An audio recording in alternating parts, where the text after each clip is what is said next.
What's up, guys? Coach Kokel here. Gonna talk a little bit about our Pro Chart, get to another level in terms of utilizing this as a tool. The big picture, and sorry, I'm a little shady here. I'm trying to fight the glare. Um, the key outcome, kind of that we're looking for utilizing this chart is to paint a more objective picture of the batter and pitcher relationship, that matchup. Opposing batter versus opposing pitcher. Um, some of the things that are kind of implied in that is that it really matters. Some of the key characteristics of the batter, key characteristics of the pitcher. In our previous course, we talked about some of the kind of obvious splits are righty versus lefty, righty versus righty, lefty versus lefty, and some of those things we will, as we look back on our chart, start trying to assess those matchups and see if we can see any trends in those types of situations. But today I want to kind of come back and give you guys some tools to continue to approach utilizing the Pro Chart. Talk a little bit about what some of the notation and some of the shorthand you can use. What some of the more conventional approaches to using shorthand and notation in the Pro Charts are how those are used in order to get you guys to use this tool more effectively. So just looking back on this chart, and actually this may be flipped on your screen, but this is kind of the front end of it. So the name, where you guys put the names, the first at bat, the second at bat, the third at bat, fourth at bat, fifth at bat. On this end, you've got the notes. We'll talk a little bit about what the notes are. But as far as labeling the hitters, just a couple of things worth noting when you label the hitters. You're obviously going to put the name of the hitter. You're going to put their number. Okay. Some places, you won't see the name. The jersey won't have a name. There'll be a number. You like to put whether they're right-handed or left-handed, so right versus left. I like putting that right where there's a B and an S, so like what they bat. We would just put we won't put righties, but we'll mark the lefties. So we'll put an L where we see a lefty, and then we'll put the position too. Okay, it's good to know what position somebody plays. Because what will start happening is, as you start using this as kind of a way of generating a scouting report, either for yourself or for somebody else, you can start making inferences such as, well, the shortstop bats ninth, or he's batting eighth. He's primarily in there for his defense. Okay, so you start kind of are able to look at lineups and start compartmentalizing and saying things like, well, the bottom third is kind of the defensive end of this team. It's a catcher, a center fielder, and a shortstop. This is not uncommon. So you do want to have the positions there just in case you see some tendencies like that, which may indicate that a team's not really deep, but defensively they kind of stack their guys towards the end of the dugout. And so these are the name, the number, which hand the guy bats with. You put an S if it's a switch hitter. And sometimes that takes a different handed pitcher to show you. So frequently what will happen is, if it's a switch hitter, he'll hit left-handed, you'll put the L there. And then you'll see a left-handed, you'll finally find the left-handed matchup with that guy. It may take a couple games. And then you see that he's batting right-handed. Oh, what happened? Well, he was a switch hitter the entire time. And then you've got kind of a whole another set of characteristics. You'll be able to say something like, well, he's better right-handed than he's left-handed, or vice versa.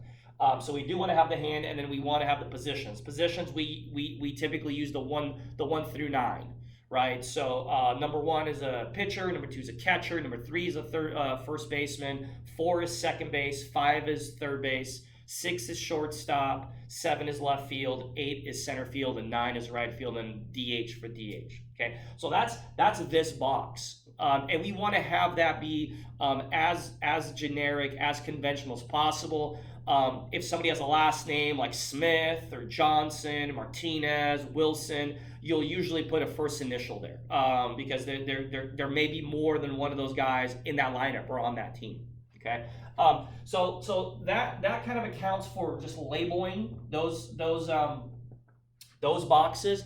But I did want to talk a little bit about kind of standardizing the outcome boxes. Okay, so for the at bat. And most guys were pretty good at labeling like strikes and balls, but we actually want to become more precise than that.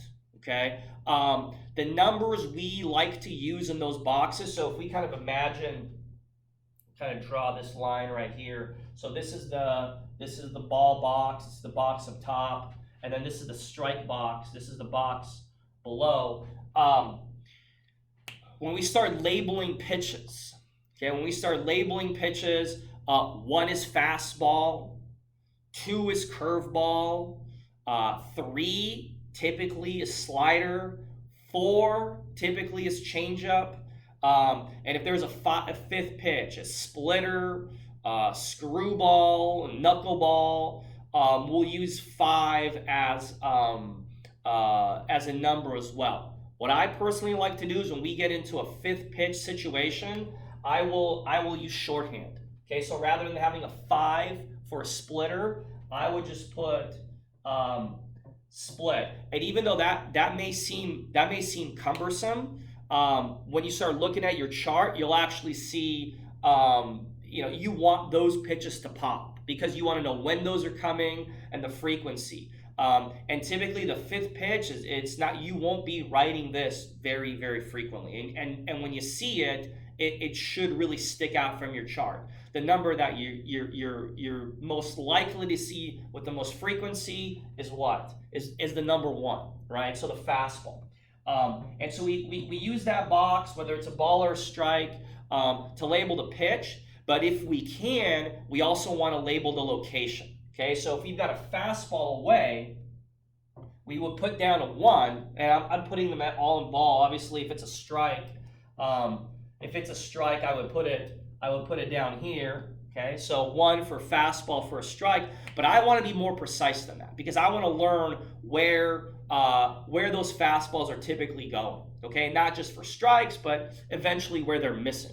Okay, and so the conventional approach to labeling location or calling location are 30s and 40s. Okay, 3 and 4. Now some teams will use 1 to label the inner half. In our program, we use 3. So 3 is inside. Okay, so if you look at the hitter, I'm a right-handed hitter, and if it's a left-handed hitter, it won't change. Okay, so whether I'm right-handed or left-handed, the inner half of the plate is a 3. Okay, if I'm a right-handed hitter or left-handed hitter, the outer half is a 4. Okay, so 40, 30, 30, 40. And so a fastball for a strike away, I would throw down a 1, but also kind of in a small notation, I would put a 4. Okay, now that tells me that it's a fastball, but it's away. Okay, and then I will leave a little bit of room here, and I know the boxes are small. When I do my pro chart, I use a pretty thin lead, so like a 0.5 lead, so that I can kind of squeeze this information and get the most out of that box. As you get better with it, you'll actually see that it's not that tough and it's not that hard to see. So what I do is I've got the pitch type, the location, and then I leave a little bit of room here for what the result was. Okay, and so what I might do is if it's a foul ball, okay, I might put 1 with a foul. Okay, and then I'm a little bit more detailed than that, and then slightly below the box, I may put pull or oppo or RF or LF just to see, the guy fouled it off, but was he late or was he early? Okay, so you can put an F. We will put a T as well. So T for tip. So like a fastball way with a T, what that tells you is, man, it looks like the guy's right on it. Okay, so tip is a ball that's fouled straight back, either the catcher's glove or straight back into the screen. So tips really indicate that the guy is on that pitch. And then what we could also put is an S. And I know some people they'll put circles or X's when a guy swings or he misses. I like to put it in this box right here. I'll put, if you can see it, I'll put the S right there, meaning that it was a fastball away and the guy swung and missed. Okay, so those are things that you can do to just give yourself a little bit more information. Fastball in, okay, 3, and then the other part. So 3 is in, 4 is away. The other parts that there's 2 other numbers that are kind of important in this. Okay, there's 5 spot, okay, which is just a fastball elevated right over the plate. Okay, and then there's a 2 spot. 2 spot is right under the hands. Okay, so a 5 spot and a 2 spot. And so if I could put a 1-4 fastball away, I could put a 1-3 fastball in, but I could put a 1-2, okay, fastball up and in, or a 1-5 fastball just elevated. The other thing that I can do with these, I can go fastball 0. 0 is right down the middle, but I can also use arrows. So I'll use that as well, right? So I can put an arrow up. Okay, it means the guy was trying to throw the ball down the middle, looked like he missed up, or fastball 0 down. Okay, so you can use that. I typically don't use the arrows for the pitch's middle, but I will go fastball away for a strike, but it was up. Okay, and that gets us to a discussion of, well, we'll cover in a little bit more detail as the class progresses, but umpiring contours. So not all strike zones are the same. So you may start seeing a chart, for example, where you get a 1, a 4, okay, and then you'll see a number below that. So that's a 1, a 4, and a 2.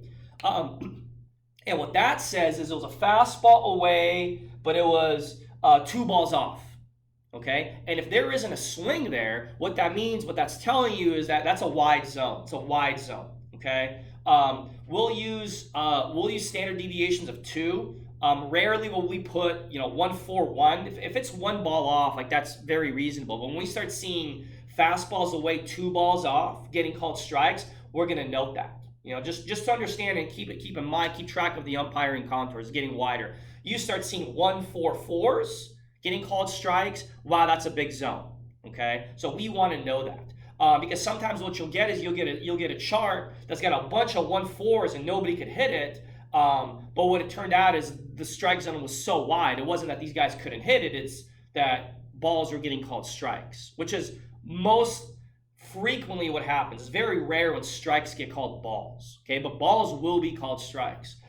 So we will use that in that space as well. Again, just trying to recover as much information as we can out of each one of those boxes. Again, 2 is curveball. You can kind of mark those. The breaking balls are a little bit harder to kind of ascribe intent to. So unless we're seeing a breaking ball, a curveball away every single time, we won't put a 2-4.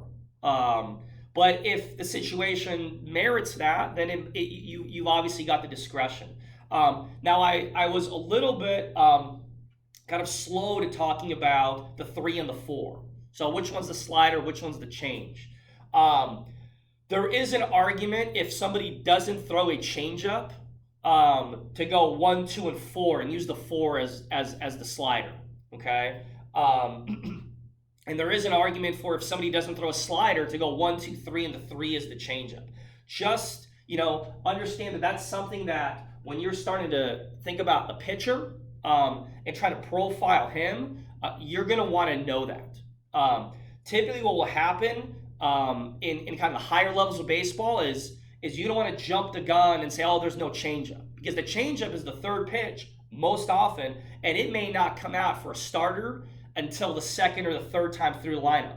And some of the better guys, the changeup is hard to differentiate. So is that a fastball? Is it a 2-seamer? Is it a changeup? So the changeup, if you're charting, is probably one of the hardest pitches to label, and it's one of the easiest pitches to miss because it may not come out the first time through. Guys that are good don't throw changeups in warm-ups. So if you kind of, you want to kind of set your mind and see what the pitcher throws, in his warm-up pitches, in his 8 or 5 pitches, it needs to be going fastball, curveball, slider. Very rarely will guys throw the changeups in warm-ups. And the longer, the higher levels you go, you'll see this much less. Some of the most elite guys, they won't even throw their breaking balls in warm-ups just because they don't want to give the hitter a chance to do that. As a guy charting, you can't just say, well, that guy's just a one-pitch pitcher because he threw all fastballs in warm-ups, or all I've seen is fastballs so far, because that breaking ball, that changeup might be looming.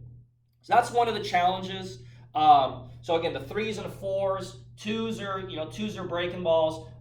And there will be opportunities on your scouting report to talk about like the shape of the pitches. If you've got a radar gun, you're going to put velocity, and the velocity really helps you differentiate the pitches. On TV, you get the velocity every time. So it's actually pretty easy even to differentiate the 4-seam from the 2-seam. But when you're watching a live game, those can be really challenging to distinguish without a radar gun. Okay, so we've got the pitches, we've got the pitch locations. Let's talk a little bit about the outcomes. Okay, so you're using in your spray charts, you're using the 1 through 9 mode, right? So 1 is pitcher, 2 is catcher.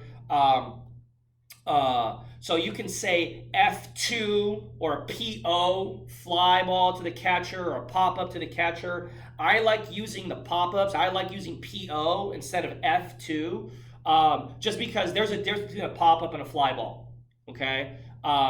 And in pro baseball, they're starting to track the pop-ups a lot more. That's a pop-up is being recognized as probably a better outcome even than a strikeout, because you can get it in one pitch. So I will label the PO, even if it's a pop-up to the center fielder. If it's a pop-up, if it's got high air, so it's a 4-second fly ball, or 5-second, 6-second fly ball with not a lot of depth, we will put a PO. If it's a 2-second fly ball to the catcher or to the corner guys, again, it's hard to put F for anything on the infield. If an infielder catches, that's not a fly ball, that's a pop-up. Okay.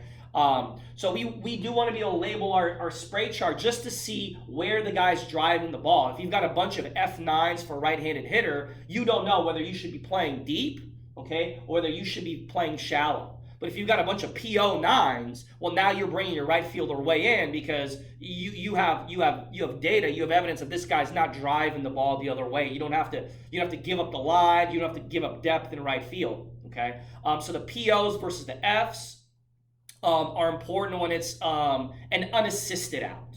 Okay, when there is an assist, so one of the most conventional assists is a 6-3 shortstop to first base.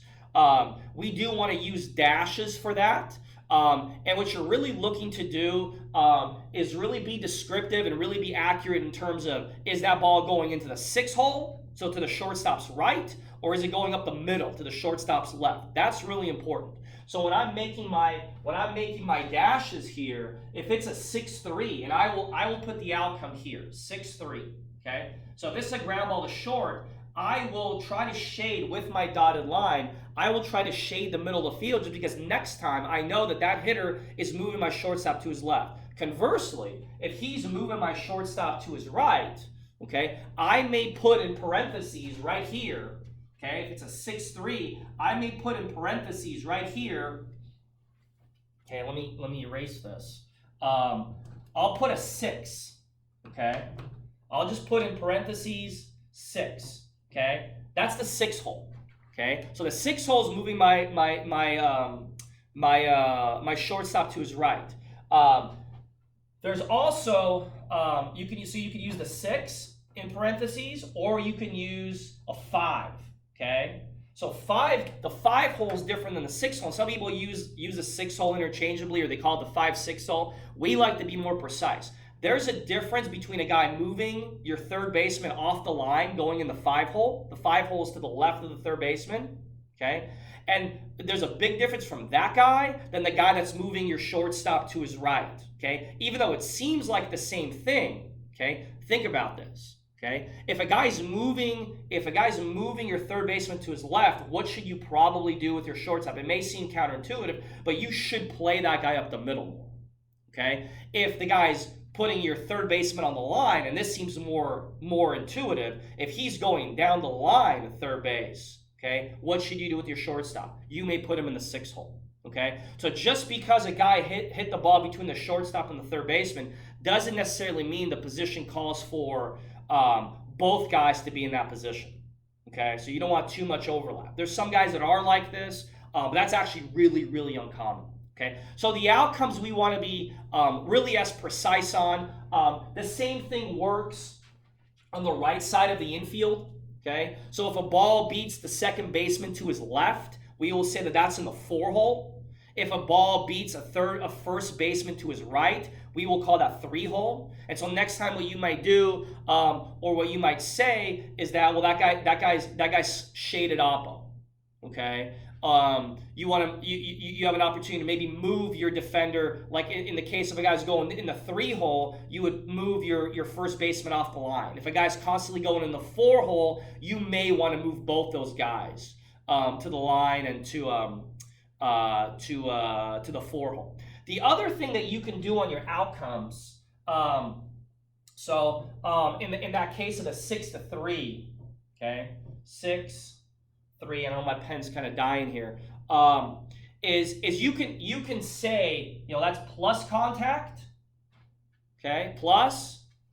I like putting that stuff in parentheses, or minus contact, okay. So whether that was firm or not, and you can do the same thing on fly balls. Pop-ups, it's self-evident that it's not hit hard, but ground balls. So for example, if a guy goes in the 4 hole and it's minus contact, you may not want to shift on that, okay? He may have been fooled. He might have taken an awkward swing, and at the end of the day, you've got time, okay? So you may not be taking a hit away by moving a guy in the 4 hole on negative contact. You typically want to shift guys where the positive contact is going to be, with the kind of implication that if it's negative contact, your fielder is going to be able to maneuver and make the play on that. Okay, that's kind of higher level baseball, but you want to be where they're going to hit it hard. Okay, so you can mark those as well on the outcomes. And that way you get a little better picture of where the ball is getting hit, how hard, and then as you start utilizing your pro chart, as you start compiling data, you're going to see some really, really clear tendencies. Okay, and the big picture. So the big picture and having a really, really clear and precise pro chart, something that's got detailed information, is this is where you're going to convert. You're going to convert this pro chart into information either on the opposing batters or the opposing hitters. At Glendale, what we do is we scout both our pitchers and our batters. And so we're going to self-scout, and we're going to have scouting reports on opposing pitchers and batters. And this is really useful. But it does require the person that's compiling the chart, A, to be able to read it, okay, B, to be able to kind of know what they're looking for, okay, and I will use highlighters. I will mark certain parts of the chart accordingly. One of the things that's really important, right? So this is the starting pitcher. What happens when a new pitcher comes in?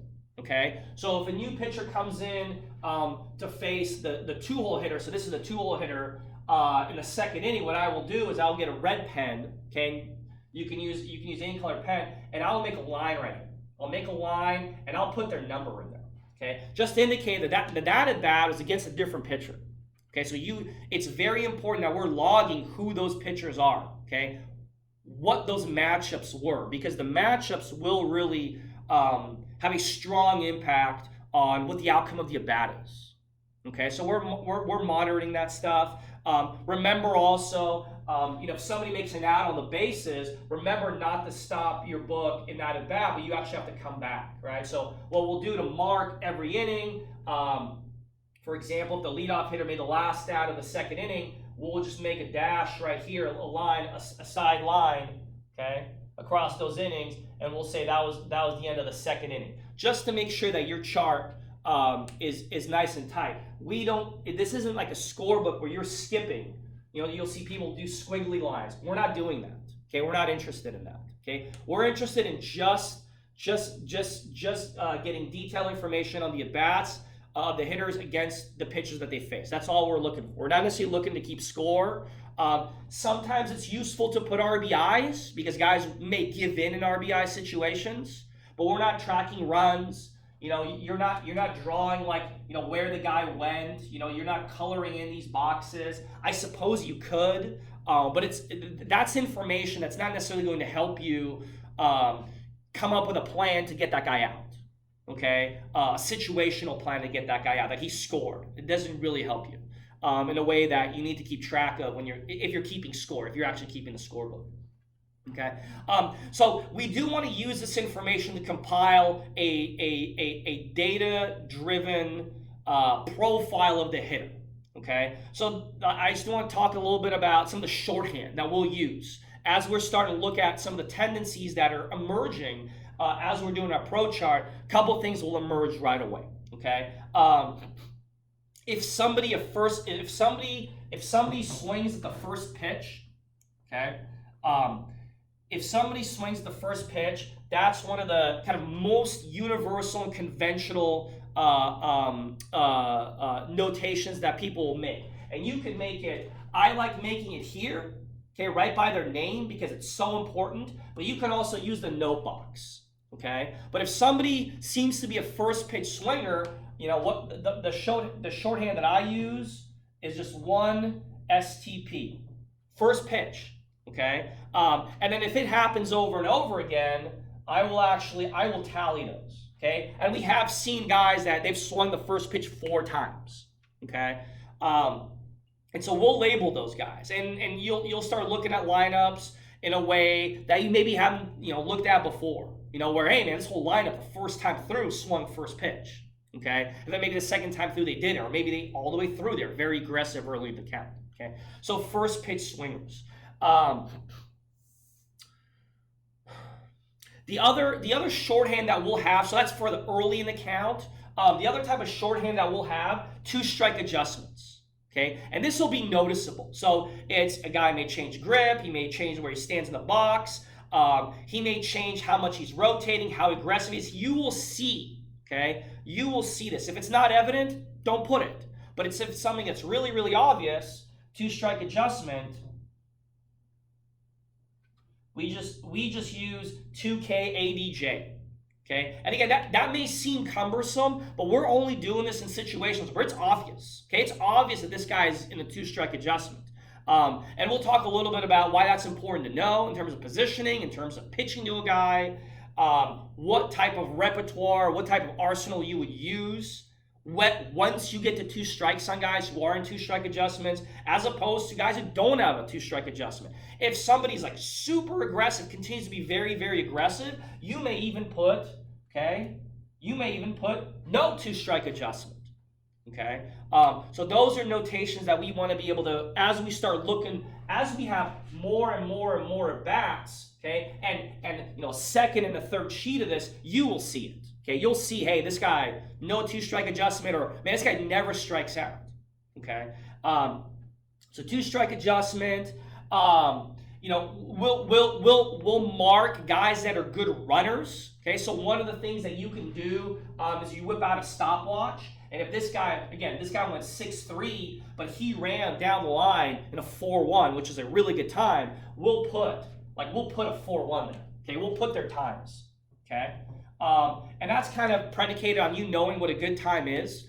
Anything below 4.4 is a good time. Anything above 4.4, home to first is kind of slow. And so you may have guys that are you know, that are 4.8, usually catchers, first baseman. You want to put that. Okay, you'll put 4.8 because that tells you got time, and you may communicate that, or you may not. But it's a good thing to know, especially in terms of the depth of the infield. Guys slower, you have a little bit more room to move them back. Guys that are faster, typically at the lower levels, you'll hear coach go, "Oh, you got to hurry, you got to hurry." That's not the message you want to instill on a guy that's really fast. On a guy that's fast, typically what you do is you got to shorten up your depth. So if you got a guy who's a 4-runner, or even, you know, there's going to be guys in the big leagues that are sub 4, especially from the left-handed side. all you'll do is you'll move that shortstop in. So they're not going to be playing on the grass. And they may not quite be at double play depth, but they might be at double play depth because if that ball bounces twice, yeah, 3-8 runner, like Byron Buxton, that guy moves your shortstop. If that shortstop's got to take 3 steps, that guy's safe. Okay, so rather than try to rush the hitters, the defenders, you know that this is a pretty quick time, and you may need to go a little bit shallower. Okay, you may talk about getting the lead out in a double play situation. Okay, you may actually in a double play situation with a fast runner play your infield back, knowing that hey, like we're not going to turn this double play, but we do want to get the lead out. So sometimes on these really, really fast guys, you actually want them to hit a ground ball in a double play situation because you can play a little bit further back because you're conceding you're not going to turn double play on that guy. You try to chase that double play, now that guy hits a chopper, he's safe, and the guy's at second safe. So having the home to first time is important. So we'll mark those in our boxes. If you have a highlighter, that's one of the things you're going to highlight because you very rarely will you have a home to first time every at bat. Okay, but once you get a couple, that they're not going to change too much, and you can tell if a guy's not running hard, you may throw that time out. Okay, I wouldn't put the time on like turns on balls to the outfield. That won't really help you. And then also when guys bunt, you may get like some sub-4 times, but that's not really how you run. Just running out of the box on a bunt. So that's one that you want to have. You know, a couple other things. If a guy drags or if he bunts, we'll mark that. You know, so one way you can do that is you know I will actually write out bunt or drag. So if a guy gets a fastball away and he fouls it off with a drag, just a really small shorthand. I'll put, I don't know if you can see it there. But I'll just put right below that, I'll put drag, okay? Because again, guys won't keep dragging, so it's worth writing that out just to see who drags, who bunts in the lineup, and if it's not a drag, if it's a bunt, I'll put bunt, because I want to know whether that wasn't a fastball way the guy swung at, that necessarily doesn't indicate we're beating him with a fastball way, he was bunting, he was trying to give himself up, okay? So we will mark the bunts, we'll mark the hit and runs. Guys that are hit and run and bunt, you see there's a lot of execution, a lot of offensive execution. We'll just put by their name skills. Okay, skills guy. Okay, skills guys means that there's some kind of motion offense there. There's going to be some bunts, some hitting and running, some execution. So those are guys that you may pitch out on. Those are guys that you may adjust your defense on. Those are things that you're going to see. Some guys are and some guys aren't. In our game, well, certainly the pro level, these guys are really being phased out. But at the college level, where there's premium defenders and not that many premium bats, you may see bottom of the lineup or somewhere near the top of the lineup, a guy that's only there because he can bunt and hit and run, and he can kind of run, and he's got a good 2-strike adjustment. And so you'll start seeing more of those guys situationally hit, do other things like that. And then just the hit and runs. I mentioned this before. For the hit and runs, I like putting them out here. So right where you put kind of first pitch, 2-strike adjustment, I'll put H and R, and I'll put the count. And so that's going to tell you like, well, 1-1, that guy hit a ball through the 4-hole. Well, but that was a hit and run. So he's trying to maybe let the ball get deep. Maybe that was just a back control swing. And it will emerge as that opponent's offensive tendency. So they like to hit and run 0-1. They like to hit and run 1-1. They like hitting and run 2-1.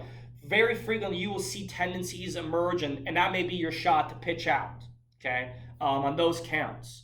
Or pick or do something else. So we want to, in addition to knowing that I got hit and run and what pitch, okay, we want to have the counts on those. And again, there won't be so many of those that it's going to mess up your whole chart. Okay, it's not going to mess up your whole chart. Okay, so again, those are some of the strategies that we can use to begin to use the pro chart. Okay, with what in mind? Kind of the bigger picture in mind is that we're going to generate.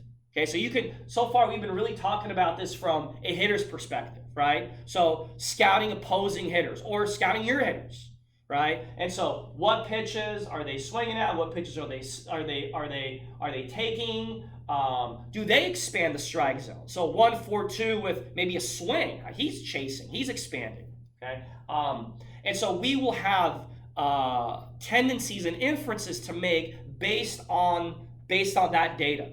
Okay. So if a guy consistently struggling with the outer half in a scouting report, what might you say? Beat away.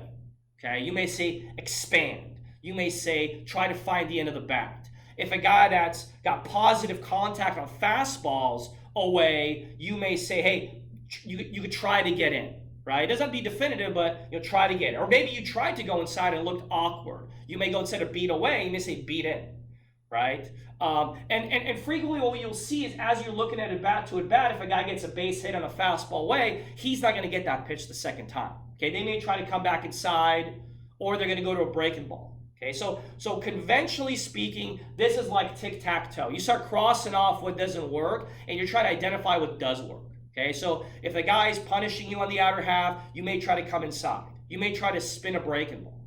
Okay, and so you will see that. Okay, and if you've got a guy here, 1, 2, 3 at bats, and he hammered a fastball away in the opposite field gap, he hit a breaking ball for a home run, and then he hit a changeup up the middle, one of the things you might say is, oh, that guy makes adjustments. Okay, that guy's a good hitter, makes adjustments. But typically what will happen is as you're going through this and as you're kind of eliminating what doesn't work, the stuff that does work, that's what people are going to stick with, okay? And you're going to see more of that. And so this is why at the college and the pro levels, they say the hardest thing isn't getting in, the hardest thing is sticking. Because eventually it won't take that long. You can see this in terms of at-bats, but even in terms of one at-bat, if you're keeping a solid pro chart, you'll find out what looks good, what looks functional, and hey, that's a foul tip on a fastball away. Hey, I might not want to throw that, and I may have learned that in one at bat. Okay, I didn't need a whole game of at bats or a whole week of seeing a guy. I saw that after one pitch. I saw, hey man, I shouldn't throw that guy fastballs anymore. Okay, and so those are things that as you start looking at the tendencies, you'll be able to generate a report. Okay, so a guy's a plus runner. He likes to hit and run. He's a base. So if a guy steals, also if he steals a base, we will put instead of a hit and run, we'll put an SB and we'll put the count. Okay, so you could say hey, the guy likes to steal bases. These are the counts he runs on. He's got a 2-strike approach, but you can get him inside. He either takes a strike or he swings the first pitch.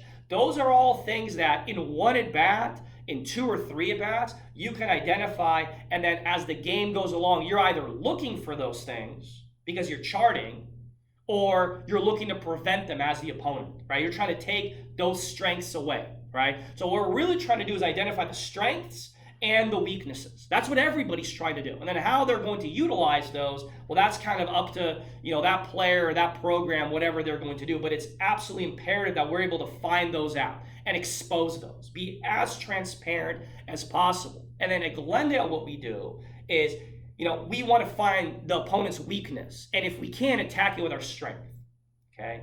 But on the other hand, when we're self-scouting our pitchers or self-scouting our hitters, we also want to be objective about, hey, this looks like they found the inner half on you.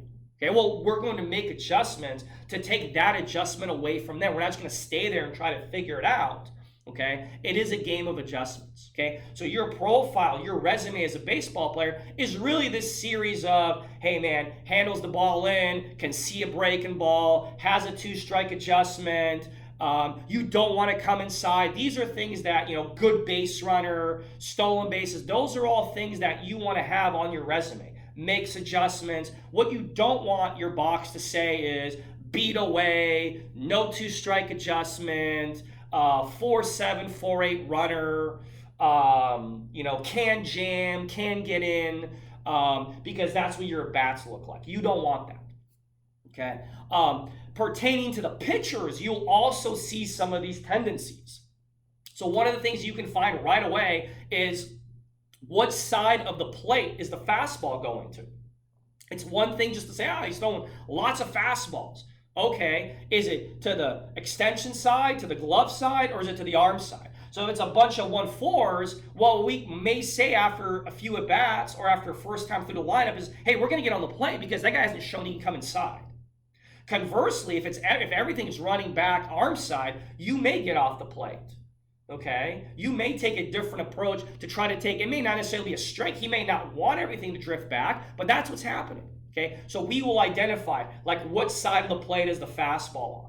You know, and then with our arrows, we can also kind of identify, well, not only is it away, but it's kind of riding, it's going up, it's missing up, missing up, missing up. And those things will be consistent, okay? Very rarely will a pitcher miss arm side, will miss arm side and glove side and up and down. That's very rare. Like on our level and above, you're not pitching if you're missing all over the place, okay? Typically, you'll miss one side, east and west, and consistently up and down, north and south. So guys bouncing fastballs away. We would back up and go on the plate on that guy. And it's very rare the guy's bouncing fastballs away, bouncing fastballs away, bouncing fastballs away, and all of a sudden he's missing up and in. Okay, that's rare. Okay, that's kind of the opposite side. Okay, but it will happen that a guy's missing up and in, up and in, up and in, up and in. We back off, and it's he's not going to be able to locate the fastball down and away. And if he does, it's the numbers and the data are telling you that's unlikely. That's a low percentage. So the saying is, don't go hunting polar bears in Florida, right? So if a guy's everything is away, everything's away, everything's away, and you're a hitter that likes the ball middle or middle in, you're staying off the plate. That again, you're hunting for polar bears in Florida. There's no polar bears in Florida. You need to make an adjustment. You need to either get on the plate or get some space between your body and your hands in order to cover that part of the plate. If that's consistently what's happening, very rarely, most of the time, that's what will happen. Okay. Ditto goes for breaking balls. So the shape of the breaking ball. If a guy is landing the breaking balls up in the zone, it's very rare that they're going to start bouncing. Okay. If that's the case, usually it's by design. So guys will combo either a breaking ball they land with a slider. So that's a tendency that we will note. So if a guy goes curveball for a strike and then throws like a slider in the dirt, so a 3 down or 3 down the guy chased, that's called a combo. That's a very common way of sequencing pitches. That's something that we'll note. Okay, or if it's the same breaking ball, but the guy's trying to land at the top of the zone or the bottom of the zone, there's more of that happening in baseball. We'll identify that. We'll see if that's effective. Okay, and it may help you just from pitch to pitch, or it may just help you kind of, how are you going to think about the breaking ball? Is that a pitch that you want to attack or not? Because you may see he's throwing the breaking ball second pitch every single time, but it's for balls. Okay, so even though you may even be behind in the count, and you see that breaking ball, the numbers are telling you, hey, that's not a strike. Okay, so we will not just use this to kind of profile hitters, but we'll also profile pitchers. When we have somebody with a radar gun with this chart behind home plate, not only will we put the pitch type, but we'll just put a little dash. Okay, so now we're talking about the pitchers. We'll put a little dash. So it'll be this box, okay? So 1-4, and then right below it, we can put 90. So that was a fastball weighing 90 miles an hour. We'll put velocities, okay? If we can, to get as precise as possible, okay? So we'll see kind of what pitches are for strikes, what the velocities look like. That way the hitters eventually have more information. And then we'll also know, hey, it's not necessarily that you can't hit a fastball away. It's that guy's throwing 90 miles an hour. Okay, or conversely, hey, that guy's throwing 81 miles an hour fastball away. What does that mean? Dude, you can't hit a fastball away, like to save your life. Okay, if that guy's throwing 81, you have to be able to hit that pitch. Okay, so it's not always about play coverage. Sometimes it is approach, and then there's this element of stuff and velocity that will sometimes complicate. So when we're trading scouting reports, hey man, you said that guy can't hit a fastball away. Yeah, but we were throwing Kevin Holcomb. That guy was 93. So we'll note that. We'll note that for the starters, and we'll have a range of velocities. So if it is Kevin Holcomb, so you put Holcomb here, and then you put fastball, 87 to 91, slider 80 to 84, cutter 85 to 87, so that when you're using that information, you know, hey, you know, I don't have a guy necessarily like that. Or if he's left-handed, the guy that I'm gonna throw the next day is left-handed, how much of this information can I use? And some of it I may be able to use, but some of it, you know, it may go out the window. Okay, so we do want to use this to transfer into a scouting report for hitters and for pitchers. And that's going to kind of be the next step for us, is how to look at this chart. Once we've compiled it, once we trust the process that we've used to compile it, how do we now get that information and transfer it to something that we can either use on game day or use to evaluate players? Okay, so I'm looking forward to any questions you guys might have. I'm looking forward to you guys completing this, and I'm looking forward to you guys becoming much more informed viewers of the game, watching the game more carefully.